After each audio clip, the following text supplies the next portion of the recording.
December the 6th, Matthew chapter 1 and verse number 25.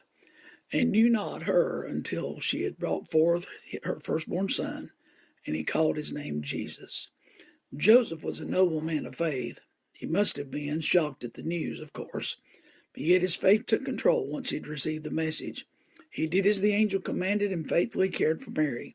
He did not corrupt the virtue of this young girl, but remained faithful to his vow and did not know her until after Christ was born. It must have been difficult to take Mary to wife, knowing that others scorned her, seeing her with child.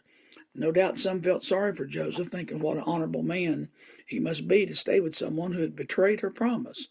Or maybe some thought harsh of him, thinking that he had broken his vow before marriage, and the child was a result of his inability to wait until after marriage.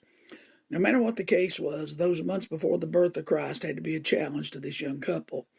It causes me to have more respect to their faith, knowing the battle they must have faced. Yet, what an honor to be chosen of God to be the vessel through which God would send his son to be the Savior of the world. When the child was born, there was no argument as to what his name would be. Again, this is a picture of faith and obedience. This young couple was careful to fulfill every line of the commands that God had given them both. Jesus, Jesus, there's just something about that name. No other name brings so much attention as does his precious name. This name brings comfort, demands attention, provokes such hatred, but yet provides such hope as does this name Jesus. There's just something about that name, and they called his name Jesus.